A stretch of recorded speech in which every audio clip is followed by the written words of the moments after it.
안녕하세요. 결혼한 지 3년 만에 이혼을 결심한 30대 여성입니다. 사람마다 외모도 성격도 전부 제 각각이라지만 그래도 저는 제 자신이 유별나다고 생각해 본 적은 없어요.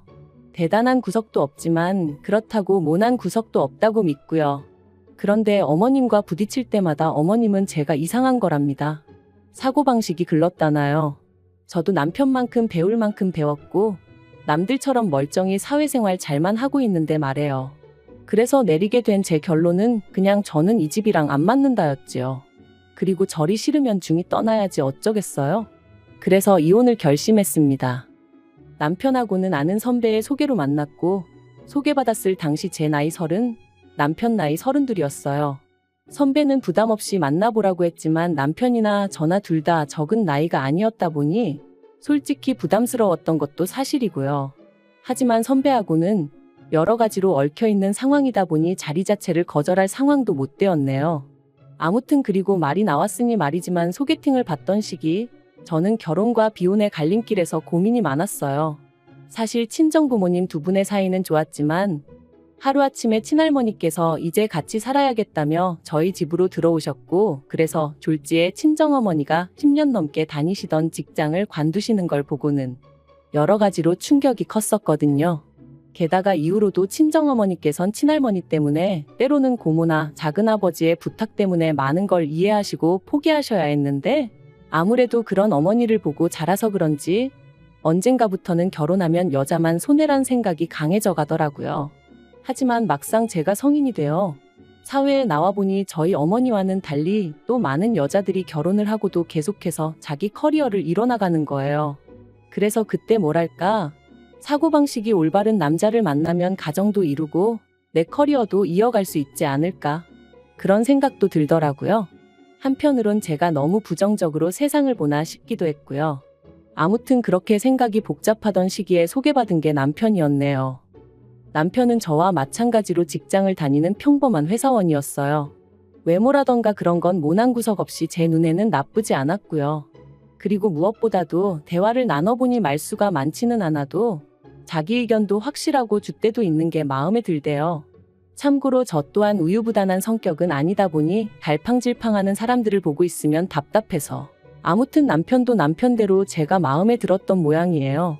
첫 만남이 있고 나서 매주 주말마다 만나자고 해왔으니까요. 그리고 그렇게 저희는 대략 2달간의 탐색전 끝에 연애를 시작했습니다. 연애한 지 1년 만에 결혼까지 약속하게 되었고요. 참고로 저는 못해도 인연은 만나보고 싶었지만 남편이 아버님 연세를 들먹이며 하루라도 빨리 자리 잡는 모습을 보여드리고 싶다고 저를 졸라서 어쩔 수가 없었네요. 그런데 어이없게도 남편의 성화로 서두르게 된 결혼임에도 불구하고 결국 시댁으로부터 제대로 된 지원은 받지 못했어요. 왜냐하면 어디 아픈 데도 없으신 아버님이셨는데 어머님께서 아버님의 건강을 핑계로 주시기로 하셨던 돈을 주지 않으셨으니까요. 그리고 말이 나왔으니 말이지만 어머님이 되시는 이유가 그럴듯하게 들리기라도 했으면 저나 저희 친정부모님도 속은 상했겠지만 그 정도로 실망하진 않았을 거예요. 사실 상견례 자리에서도 어머님께서는 남편 앞으로 1억은 너끈히 해주실 수 있다며 저더러 땡잡았네 어쩌네 별의별 말씀을 다 늘어놓으셨습니다. 평생 여자라곤 모르고 가족하고 일밖에 모르던 아들이라며 요새 이런 남자가 어딨냐 그런데 재력까지 있으니 얼마나 대단하냐며 제가 운이 억수로 좋다 하셨지요. 그리고 어머님의 그런 아들 자랑 돈 자랑이 솔직히 곱게만 들렸던 건 아니에요. 시쳇말로 눈꼴 시리고 안 입고 왔죠. 제 눈에 안경이라 해서 남편과 결혼을 마음먹은 건 사실이지만 그래도 어머님이 나서서 계속 호들갑을 떠시니 어찌나 볼썽사납던지. 하지만 저도 그렇고 저희 친정부모님도 그저 떨떠름하게 웃는 것 말고는 아무것도 못했어요. 당시 친정아버지가 작은아버지의 부탁으로 돈을 빌려주셨는데 작은아버지 사업에 문제가 생기면서 저희 친정에서는 1억씩이나 해줄 만한 상황이 못 되었거든요. 그런데 어이없게도 막상 청첩장이 나올 때까지 어머님은 이런저런 핑계로 돈을 주시지 않으시더니 결국 결혼식 2주 전 저를 불러 앉혀놓고 하시는 말씀이 아버님 연세를 생각하면 지금 당장 쓰러지셔도 이상할 게 없답니다. 그리고 그렇게 되면 병원비며 이것저것 한두 푼 들어가는 게 아닐 텐데 그때 돼서 저희한테 손 벌리고 그러면 저희도 그렇고 어머님 아버님도 얼마나 마음이 안 좋겠냐대요. 그래서 내린 결론이 당장 결혼하는데 뭐 딱히 지원해 줄 건 없고 살다가 사정 좋아지면 해주겠답니다. 그때는 솔직히 얼마나 어이가 없던지 분한 마음까지 들더라고요. 하루아침에 상황이 달라진 것도 아니고 그러면 최소한 상견례 때 예의는 갖춰주셨어야 하는 거 아닌가 싶었으니까요. 아무튼 결국 양가로부터 별다른 지원 없이 남편이 모아둔 돈과 제가 모아둔 돈 5천씩 반반 보태 그 돈으로 전세를 구했습니다. 서울이 아니었으니 다행이지 서울이었으면 어림택도 없었을 거예요. 그런데 문제는 결혼한 지 1년도 되지 않아 제가 임신을 했고 그러면서 회사를 관두게 되었어요. 사실 어떻게든 버텨보려고 했는데 입덧부터 시작해서 여러 가지로 출퇴근조차 어려운 상황이었거든요. 그리고 제가 다니던 회사는 내실이야 좋았지만 직원 수 자체는 10명 남짓의 소규모였다 보니 제가 제 몫을 제대로 해내지 못하면 안 되는 상황이었거든요. 그래서 결국 퇴사를 할 수밖에 없었는데 회사 대표부터 시작해서 같이 일하던 사람들이 더 안타까워하대요. 여담이지만 이때는 그래도 내가 인정받는 사람이긴 했구나 싶어 좀 기쁘기도 하더라고요. 아무튼 그런데 어이없게도 정작 제 퇴사를 알게 되신 어머님께서는 얼마나 노여워하셨는지 몰라요. 그것도 제 회사한테 노여워하신 게 아니라 퇴사를 했다는 사실에 노여워하셨어요. 말씀하시길 제 조건이랄 게 마음에 드는 게 없었지만 그래도 제가 제 밥벌이는 하겠구나 싶어서 허락한 결혼이었다 하시며 그런데 이제 와서 임신했다고 유세 부리냐 어떻게 남편 고생할 건 하나 생각도 안 하고 그거 좀 힘들다고 홀랑 회사를 때려치냐. 너는 그럼 앞으로 내 아들한테 기생해서 살겠다는 거냐. 이거 사기 결혼이다 하시는데 그때 어머님이 하신 말씀은 제가 죽을 때까지도 토시 하나 잊지 못할 것 같아요. 그래도 시간은 흘렀고 저는 눈에 넣어도 아프지 않을 딸아이를 낳았습니다. 솔직히 임신 사실을 확인했을 때부터 어머님은 당연히 제가 아들을 낳을 거라 믿으시는 눈치였지만 저는 아들이고 딸이고 전혀 신경 쓰지 않았어요. 그저 건강한 아이였으면 좋겠다는 거 그리고 굳이 보태자면 남편이 아닌 제 눈을 닮았으면 좋겠다는 정도였지요. 그런데 제가 딸을 낳고 나니 어머님이 임신 내내 주시겠다 하시던 조리원비도 못 준다셨습니다. 제가 당신이 부탁해서 애를 낳은 것도 아니고 좋아서 낳은 건데 왜 몸조리를 당신이 시켜줘야 하냐는 핑계를 대시면서 말해요. 하지만 계획보다 일찍 아이를 갖게 된 것도 남편이 아버님 돌아가시기 전에 손주 한번 안겨드리고 싶다 해서 가진 거였거든요. 어머님도 거의 똑같은 말씀을 하셨었고요. 그래서 이때부터는 어머님이 뭘 하시건 간에 말 그대로 콩으로 매주를 쓴다고 해도 믿지 않겠다 다짐을 했죠. 그런데 이런 상황을 알게 된 친정부모님께서 어이없다 하시더니 제 계좌로 500만 원을 보내주셨습니다. 이 돈으로 산후조리원에 가라시면서 말해요. 놀란 제가 이 큰 돈이 어디서 나셨냐 하니까 친정어머니 말씀이 친정아버지가 저 시집갈 때 뭐 하나 못 해준 게 늘 마음에 걸린다며 옆 동네 아파트의 경비로 취직을 하셨다대요. 임신한 제가 걱정하느라 스트레스 받으면 어쩌냐며 저한테는 절대로 말하지 말라셨다면서요. 그 이야기를 듣는데 말 그대로 눈물이 쏟아졌어요. 돌이켜 생각해보면 남편하고 죽고 못 살 만큼 사랑한 것도 아닌데 이런 대접받고 살자고 친정부모님 가슴에 상처내가며 결혼을 했나 싶어가지고요. 하지만 지난날 후회한다고 뭐가 달라지는 것도 아니고 그냥 그렇게 한 10분을 꺽꺽 울어대며 전화기만 붙들고 있었던 것 같아요. 그런데 황당한 건 친정부모님한테 500을 받았다는 사실을 알고서는 남편이 했던 말이었습니다. 그렇지 않아도 자기도 너무 속상해서 산후조리원비로 어머님하고 크게 다퉜다며 어머님도 미안해하고 계신다더니 한다는 말이 어머님한테 한 번 기회를 드린다 생각하고 산후조리를 어머님한테 해달라고 하면 어떻겠냐대요. 그래서 제가 제정신이냐니까 산후조리를 꼭 집 아닌 다른 장소에 가서 해야 할 필요는 없지 않냐는 거예요. 그리고 덧붙이기를 대신 어머님한테는 산후조리를 도와주시는 거에 대한 감사한 마음으로 200만 원 정도만 드리면 서로 묵은 감정도 풀고 여러모로 좋지 않겠냐는데 아무리 애 아빠라지만 뭐 이런 인간이 다 있나 싶었죠. 그래서 말 그대로 남편한테 네가 사람이냐 그러고는 욕을 퍼부었어요. 산후조리원 일로 남편이고 시댁이고 정이 있는 대로 떨어졌고 이후로 남편과는 애 때문에 산다는 마음으로 살았습니다.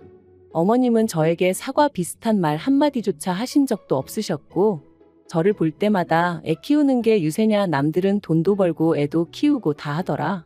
그리고 그럴 때면 저도 언젠가부터 그럼 어머님이 애 봐주실 거냐 따지고 들고, 솔직히 봐주신다고 해도 맡길 생각도 없었지만 봐줄 생각도 없으신 분이 애도 키우고 돈도 벌어오라 타박을 하시니 저도 못할 말이 없더라고요. 그리고 이런 대화가 오갈 때마다 남편은 제 편을 들어주지 않았어요. 저더러 너도 이제 엄마니까 어머님 마음을 좀 이해해드릴 수는 없냐, 그런 식이었죠.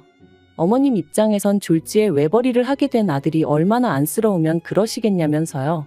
저는 남편이란 사람 하나만 믿고 결혼한 건데, 그리고 제가 일을 안 하고 싶어서 안 하고 있던 것도 아닌데 남편이 계속해서 어머님을 이해하라고만 하니 얼마나 섭섭했는지 모릅니다. 그런데 사람이 죽으란 법은 없다고 그 무렵 생각지도 못한 연락을 한 통 받았어요. 그건 바로 전에 일하던 회사 대표로부터 온 전화였죠. 저더러 어떻게 지내는지 묻더니 혹시 이직했냐대요. 저는 씁쓸히 웃으며 아이 때문에 아직은 어디 다닐 형편이 못 된다 했습니다. 그랬더니 그러면 아이 문제만 해결되면 복직할 수 있는 건지 묻더라고요. 대표가 말하길 회사가 다른 회사에 흡수합병이 되었고 그로 인해 사내 어린이집도 이용할 수 있게 되었답니다. 그리고는 늘 성실하고 열심히 일하던 제가 하루아침에 임신 때문에 관둔 게 늘 마음에 걸렸다는 거예요. 그래서 사내 어린이집 얘기가 나오자마자 저한테 연락해봐야겠다는 생각뿐이었다면서, 참고로 대표 또한 애엄마였기에 제 마음을 헤아려 준 게 아닌가 싶어요. 아무튼 그렇게 저는 전 직장으로, 하지만 훨씬 더 좋은 연봉과 복지를 보장받고 복직하게 되었습니다. 그리고 그때부턴 매번 네가 빈대냐, 내 아들한테 빨대 꽂았냐, 어쩌냐 하며 막말을 퍼부으시던 어머님도 더는 아무 말도 못하시대요. 남편도 중간에서 제대로 제 편 한번 들어준 적이 없다 보니 말을 아끼는 듯 했고요. 저는 내친김에 남편에게 살림과 아이에게 들어가는 생활비를 제외하곤 전부 다 각자 관리하자 선포했어요. 누군가는 저더러 남편이 외벌이할 때는 남편한테 생활비 다 써놓고 너가 돈 벌자마자 태도를 바꾸는 게 말이 되냐 할 수도 있지만, 한 번도 생활비 넉넉하게 다 써본 적 없고 남편한테 돈 타서 쓰는 동안 제대로 된 옷 한 벌 사 입어본 적 없습니다.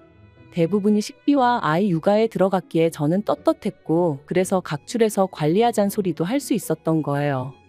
그리고 그렇게 생활을 이어간 지 2년째 되던 해 친정어머니의 환갑이셨습니다. 애시당초 남편에게 별 기대도 없었기에 같이 뭘 해야겠다는 계획도 세우지 않았어요. 아니나 다를까 남편도 저한테 장모님 생신인데 뭐 할 거냐 그런 건 묻지도 않았고요. 하긴 자기 부모님 생신도 제가 말해주지 않으면 깜빡깜빡하는 사람이었으니 뭘 기대했다면 기대한 제가 이상한 거였죠. 아무튼 그래서 친정부모님과 여행 가기 일주일 전 남편에게 친정부모님 모시고 일본에 간다 했어요. 친정어머니가 밥이나 한 끼 먹으면 되지 무슨 여행이냐 하셨지만, 그래도 온천 여행이라도 한번 시켜드리고 싶은 게 자식된 제 마음이었거든요. 남편은 심드렁한 표정으로 알겠다 했고 잘 다녀오라 한마디 하대요. 말이라도 나도 같이 가야 되는 거 아니냐, 돈은 있냐 묻지도 않았고요. 기대가 없었다고 말은 하지만 왜인지 서운했던 게 사실이에요. 그런데 지난달 초였어요. 어머님이 연락을 해오셔서는 대뜸 친정부모만 부모냐면서 어떻게 네 부모만 데리고 여행을 다녀왔냐 소리를 지르시대요. 그래서 제가 그게 아니라 환갑이시라 겸사겸사 다녀왔다 했습니다. 그리고는 어머님이 혹시 걱정하실까봐 드리는 말씀인데, 어머님 아들 돈은 1원 한 푼 쓰지 않았다 했죠. 하지만 어머님께서는 그래도 그건 경우가 아니라며 화를 내셨고, 당신 환갑 때는 아무것도 못했다며 하소연을 하셨습니다. 황당한 건 어머님 환갑 때는 제가 이 집 며느리가 아니었는데 말이죠. 어머님은 저희 친정어머니보다 나이가 6살이나 많으셨거든요. 그래서 제가 그러면 칠순 때 챙겨드리겠다 하니까 칠순까지 얼마나 남았는 줄 아느냐며 무조건 지금이라도 지나간 환갑을 챙겨달라셨어요. 어이도 없고 환장하겠더군요. 그렇게 전화로 1시간 10분을 시달린 끝에 알겠다 했습니다. 그런데 곰곰이 생각해보니까 제가 그걸 왜 해드려야 하나 싶더라고요. 그래서 남편한테 여행은 좀 과한 것 같다니까 저더러 알아서 하랍니다. 자기는 어머님 환갑 때 100만 원 해드렸으니까 이 일과는 상관이 없다면서 말이죠. 그리고 강 건너 불구경하듯 말하는 남편의 모습을 보고 있으니 그동안 어머님과 제가 갈등이 있을 때마다 남의 일마냥 먼 산만 보던 남편의 지난 과거들까지 떠오르면서 더더욱 억울하고 분한 마음이 들더라고요. 그래서 저도 이대로는 못 넘어가겠다. 말 그대로 복수를 해야겠다 싶대요. 그래서 어머님이 저한테 이렇게 주신다며 잔뜩 기대하게 만드셨던 것처럼 저도 여행 일정이며 이런저런 이야기로 남편과 어머님을 잔뜩 들뜨게 만들었어요. 그리고 출발 하루 전날 남편과 함께 어머님 댁에 찾아가 갑자기 사정이 생겨 여행을 못 갈 것 같다고 통보해버렸습니다. 영문도 모르고 같이 간 남편이 눈이 휘둥그레져서 저를 쳐다보더라고요. 그리고 역시나 제 예상대로 말 그대로 난리가 났어요. 제가 당신을 가지고 놀았다면서 세상에 이런 법이 어딨냐 하시더니 약속을 했으면 지켜야지 사람을 뭘로 보고 이런 짓을 하냐면서요. 그래서 저도 지지 않고 저는 어머님 사정을 다 이해해드렸는데 어머님은 왜 저를 이해 못해 주시냐 서운하다 받아쳤습니다. 어머님이 저한테 하셨던 말씀처럼 제가 무슨 빚을 진 것도 아니고 마음 같아선 해드리고 싶었지만 안 되는 걸 어떡하겠냐고요. 그랬더니 어머님도 더는 아무 말씀을 못 하시긴 하대요. 하지만 이 일로 남편 입에서 이혼 소리까지 나올 줄은 솔직히 꿈에도 생각을 못했습니다. 남편은 그저 저더러 너무하다며 어머님이 결혼할 때 돈 안 해주신 걸로 제가 이렇게 앙심을 품고 있을 줄은 몰랐다는 거예요. 그래서 돈이야 우리 친정에서도 안 해주셨는데 내가 무슨 앙심을 품고 있었겠냐 했습니다. 하지만 이후로 어머님이 돈 가지고 나를 얼마나 서운하게 하셨는지 당신은 알지 않냐고. 그때 맺힌 게 지금 이렇게 터져나온 것뿐이라 했죠. 하지만 남편은 저를 이해하려 노력하기보다는 그래도 어머님이 얼마나 상처를 받으셨겠냐며 제가 심했답니다. 그리고 그런 남편과 저도 더는 대화하고 싶지 않아 마음대로 생각하라 했는데 남편이 친정부모님과 여행하면서 든 돈이 얼마냐며 그 돈하고 똑같은 액수로 어머님한테 드리래요. 제 잘못에 대한 용서를 구하면서 말이죠. 그리고 그 말을 들으니 앞으로 살면서 이보다 더한 일들도 많을 텐데 그럴 때마다 남편은 제 편이 아니겠구나 싶은 생각이 들면서 이혼하자는 남편을 더 이상 붙잡고 싶지 않아졌습니다. 솔직히 붙잡은 것도 제가 남편이 너무 좋아서 그런 것보단 애 아빠니까 그런 거였고요. 결국 남편과 저는 협의 이혼 중이고 앞으로 한 달 정도면 저희는 완전히 남남이 됩니다. 앞으로 혼자 아이를 키우며 살 생각을 하면 솔직히 눈앞이 깜깜하기도 하지만 그래도 정서적으로나 경제적으로나 뭐 하나 의지하기 힘든 사람과 부대끼며 사는 것보단 혼자가 낫겠다는 확신이 있거든요. 그리고 엄밀히 말하면 저를 아껴주는 부모님과 직장 동료들 친구들이 있으니 저는 혼자가 아니죠. 잘 살 수 있을 거라 믿어요.